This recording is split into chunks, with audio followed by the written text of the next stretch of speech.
नमस्कार, मैं मोनी। आप सब सुन रहे हैं पब्लिक न्यूज।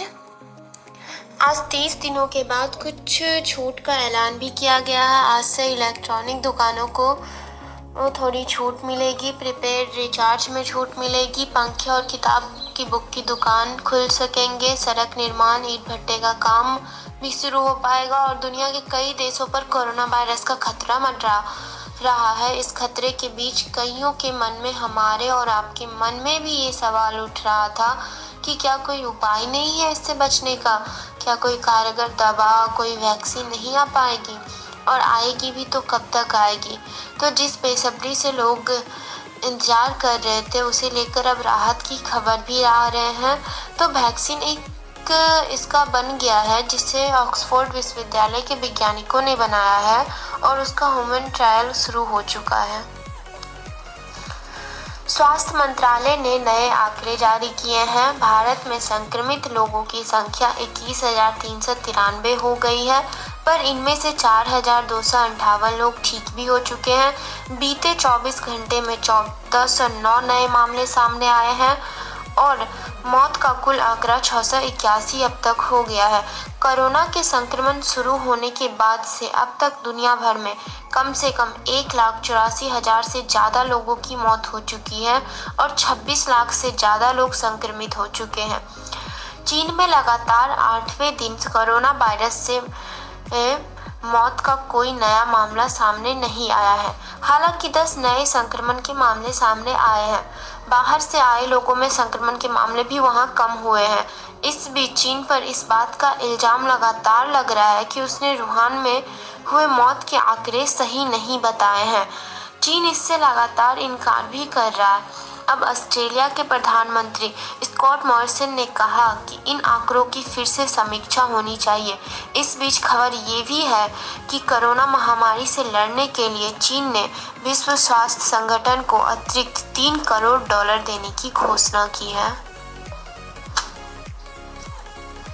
भारत में लॉकडाउन के आज 30 दिन पूरे हो गए। इन 30 दिनों में टेस्टिंग को कोरोना वायरस से लड़ने के लिए हथियार की तरह इस्तेमाल किया गया, ये कहा इंडियन काउंसिल मेडिकल रिसर्चर।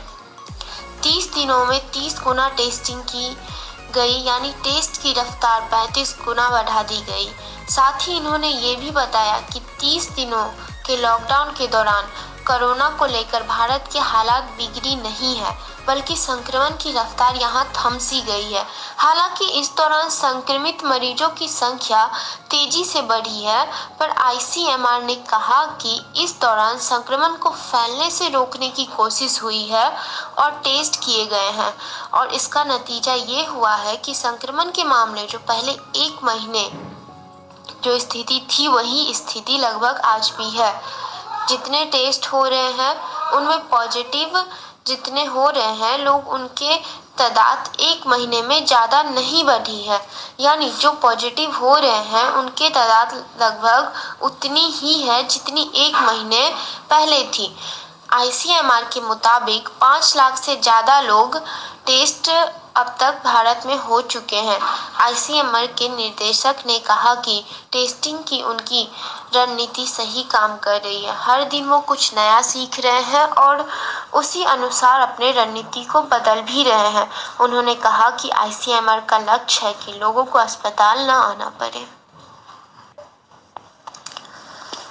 और इधर सबसे बड़ी खबर, चलिए जानते हैं क्या है। तीसरी बार मुख्यमंत्री के साथ बैठक करेंगे प्रधानमंत्री नरेंद्र मोदी। कोरोना के जटोजहर के बीच प्रधानमंत्री नरेंद्र मोदी लगातार तीसरी बार सभी राज्यों के मुख्यमंत्री के साथ बैठक करने के तैयार हैं। उनके राज्य के हालात के बारे में चर्चा करेंगे। खबरों की माने तो प्रधानमंत्री नरेंद्र मोदी की यह बैठक 27 अप्रैल के सुबह को होगी। इस दौरान कोरोना को लेकर मौजूदा हालात पर चर्चा होगी और लॉकडाउन की फीडबैक लिया जाएगा, जिसके बाद ही आगे की रणनीति पर चर्चा की जाएगी। इसके बाद ही बंद के आदेश पर भी विचार विमर्श किए जाने की आशंका जताई गई है, क्योंकि 3 मई को प्रधानमंत्री नरेंद्र मोदी द्वारा किए गए बंद का आखिरी दिन होगा। इससे पहले कोरोना के बदलते हुए असर के बाद ही यह फैसला लिया जाएगा।